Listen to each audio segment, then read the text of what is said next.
What's going on, everyone? Canada here. We are the Honesty Nerds, and we are very excited to be talking to the creator of Ghosts of the Carousel for Dauntless Stories, Matt Battaglia. Matt, thank you for joining us. Thank you for having me, guys. Appreciate coming on and talk some comics, and I'm glad that you guys are giving me an opportunity to talk about this book. Oh, no, we're really excited. We actually just read it this morning, and naturally we are joined by our comic book expert, Griffin. Howdy. Who was actually in Asbury Park yesterday, so I think that was quite the coincidence. Yeah, it's set there, so it's exciting. But Matt, I was just hoping you can just start us off by telling us a little bit more about yourself. What got you into comic writing and illustrations? Yeah, I've been drawing comics since, pre-memory, so it's been a lifelong thing of mine. I grew up next door to where the Kubert School is, or, this Kubert School is the town over. So, I used to go to like Saturday morning sketch class there with Fernando Ruiz and Ben Dale were both teachers there at the time.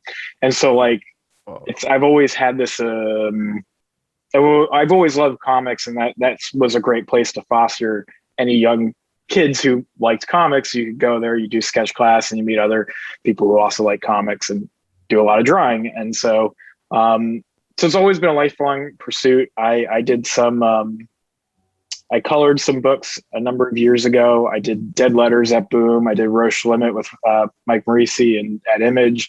And we did a comic called Indoctrination together. I was not ready to do a monthly comic when we did that. But and I did Leap M with Doug Wood last year, which came out through Action Labs, and that's on Comixology. But this is the first thing I'm being able to put out that's just 100% me. It's a personal story. So I love making comics. They're the only way I can really emotionally express myself. So it's a great medium and a great art form.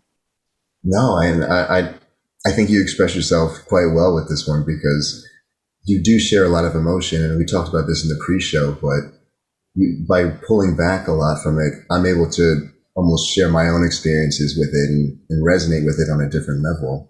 Oh, I was just going to say, I'm glad that you were able to pull out your own things from the book, because I very much hope that the main character is a cipher. Like, there's a reason there's not a lot of dialogue in it, and so I hope that you can kind of read the pictures and feel something for yourself through it.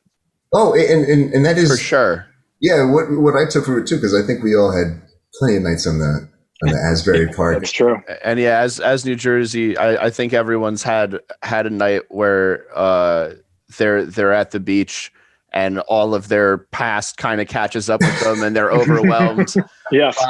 by their personal demons, and they have to kind of face that down in the moment, while also, it's the Jersey Shore, so there's things going on, and that they can help pull you back. And I kind of got that journey through those personal demons into a place of reprieve through the story. I really liked, there's some panels where one of the ghosts kind of becomes the ocean, and drowns our main character, and I thought that was executed super well.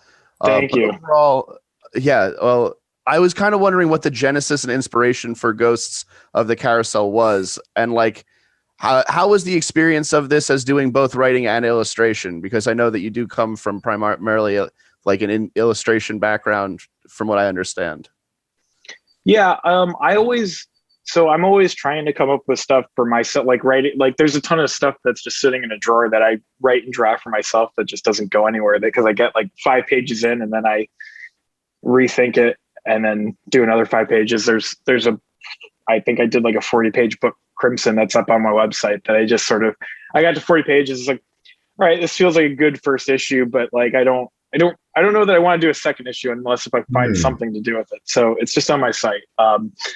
But for this, I mean, the process was I had a bullet point list. Like, the first 12 pages was a mini comic I did in 2019. And I did it basically, I had met my future wife, and we were dating, and we were engaged, and we were going to get married. And sort of the genesis of that mini comic was sort of the putting, the character in that mini comic doesn't really, he's drowned by his demons, right? But like the sort of the genesis of the idea was simply that, you know, is that as you move on in life and sort of get through steps, you have to either reckon with or be destroyed by your past. And so like in the comic, you know, he is, I might clean up that ending a little bit, but in the comic, he is destroyed by his past. But that was sort of the genesis of that idea.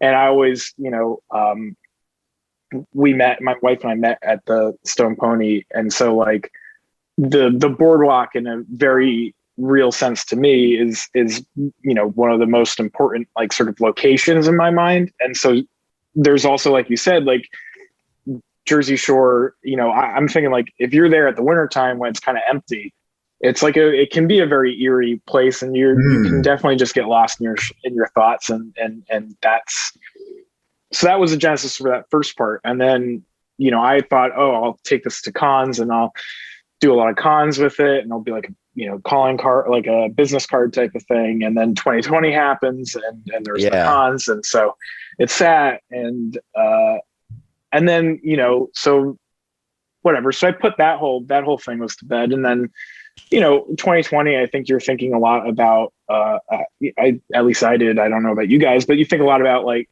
you know, I was reflecting a lot on like sort of death and grief, and how do you get over these things, and like, how do you process all these things? And so that's where, you know, and so that's where the second sort of the longer portion of the book comes from, is that sort of reflection. And and again, it was sort of, I wanted to tie it in thematically because I wanted to be able to, I wanted that first part to be able to go somewhere. And so putting the two together, I think they flow together pretty well. I have a spread that I'm going to probably add in between them, but yeah, I mean, that goes back to the process with this, since it's something that I'm doing myself 100%. If I want to add a page or two, I can add a page or two. If I want to cut things, I can cut things. If, you know, if I change my mind about how a scene's playing, I can just do it. And it doesn't, no one can tell me no. That's awesome. Except for my wife. She had edits to the ending, so I have to change that. but yeah, I love making comics, and this thing started as just sort of I had stuff running around my head that I wanted to get out and put on paper, and there's nothing more cathartic than like just throwing a bunch of ink around, and that's great. No, we'd love to hear that. Speaking about how you had the love for the boardwalk, it just makes me wonder why Asbury Park, and the mythology behind the Jersey Devil imagery. Yeah. If you could expand upon that. I mean, New Jersey Shore is known for its many beaches and boardwalks, but why Asbury Park in particular? I've seen Bruce probably 20 times in concert. So I don't know if that, and I've seen Southside probably almost as many times now too. So, and I saw Gaslight Anthem at their last concert at the Pony 2 summers ago. I'm a big Jersey Shore music guy, right? And so there is the mythical aspect of that in the New Jersey, you know, zeitgeist. You know, you watch a movie like Eddie and the Cruisers, like the boardwalk is sort of the mythical place for anyone from New Jersey, and Asbury Park is sort of in my opinion, like the peak of the artistic Jersey scene. So like, there's a lot of those, at least to, you know, I don't know if it reads to anyone outside of New Jersey, but there's a lot of shorthand to using these locations as well, like emotional shorthand, at least in my opinion. So, do you like it now that it's been revitalized, or do you miss when it looked like it got hit by a sandstorm? Yeah. No, I mean, it's great. It's you know, I love that you can go down there. There's, you know, the boardwalk's thriving. You can go see, they've got concerts all the time. We saw little Steven at the hall at the other end, not on the casino end, but the other end at the whatever the heck they call it now. But yeah, it's great. I mean, any, you know, I guess the thing that's sort of, if we want to quibble, like all the giant apartment buildings and that they're putting up right on the boardwalk is kind of lame. But it's always nice to see these towns that were struggling come back to some extent, and especially a place like Asbury, where I mean, we're live music. It's the best place to see live music in Jersey, in my opinion. So, no, I agree. You want to see them succeed.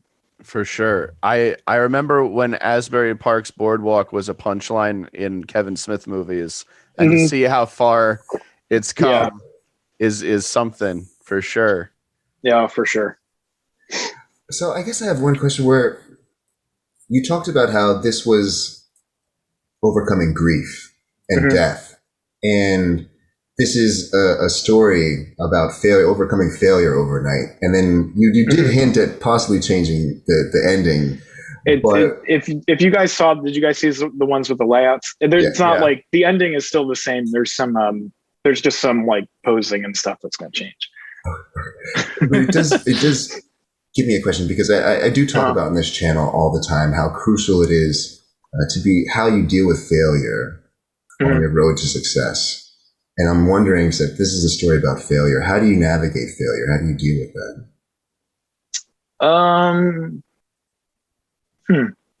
I don't know. Like I generally just try to push through or move on to the next thing. I mean, to make it relevant to comics, I did that book Indoctrination with Mike. I don't know how many years ago now, but like, it's tough to look back on because I know I screwed up a lot of stuff making it because I wasn't ready at all for it. And so I ended up learning a lot of things about that, like, oh, this is what it takes to make comics. And maybe that's not what I want to do with comics. And, maybe the monthly thing is really just not what I need to do. And I also learned a lot about making art for comics, where it's like, never blow lead time, because if you have lead time, it's very important. Yeah. And once you blow it, you're fighting a really harsh deadline. But so that was a teachable moment for me. And then in life, you kind of, and I think that this is true of any person, is that, you deal with failures and setbacks, and with relationships, with family, with name it, your job, whatever you do. And if, the best thing that you can do is learn something from it and move on to the next experience, take those lessons with you, but try to leave the pain in the past, or the sort of that, people need to fail. But what I think a lot of people, what I think the struggle that I'm trying to portray in this is that, you don't want to let those failures drag you down and sort of crush you, because there is maybe some of the Catholicism coming through in it with the devil, but like that seems to be like either you fail and you give up, or you fail and you fight harder to succeed the next time. And sure. that, I hope that that's something that people can get out of it. I wanted to make something that didn't, those first 12 pages ended on a very sad note, I think, because it's a downer for sure. Yeah. So I really wanted to find some sort of, a light at the end. I wanted to find some way to get us to, I think it's a really easy crutch to end things on a sad note, and I'm very guilty of it. But just try to find hope is a lot harder. Yeah, I think so. I think that's presented really effectively in this comic. I like the way that you use a literal personification of internal demons as a way for your character to look and make the choice to not let those demons consume him as he finds his light and finds his way back into a good place and full of potential hope. And I think that was conveyed really effectively. Thank you. Yeah, and I mean, whenever you can add the Jersey Devil in, you should. Yeah. I mean, all my experiences with the Jersey Devil have been in the Pine Barrens, and I swear I saw him. No, but I think it's so important that there's no failure in learning, and as long as you can look back and take things from it and move forward, you're going to be able to move past and get to success. So I felt that through this, where there's been plenty of times where we've been out and at the Jersey Shore and whatnot, and you may be down, but then you hear that song and it brings you back. Yeah, and that was the other thing. I mean, there is the element of music towards the conclusion, obviously, and it's that sort of, to me, was also an important thing to add in, because it's like, I feel like there's nothing like the life that you get like at a concert, or at, having a sort of group positive experience is like it's a healing thing for people, at least for me. And so like, it was very important for me to sort of find a way to work that in. And that was always the ending that I had in my head once I started in on the second part. The thing that I want to tweak is that transition from part 1 to part 2, just because it's a little jarring as it is right now. So there's going to be a couple added pages.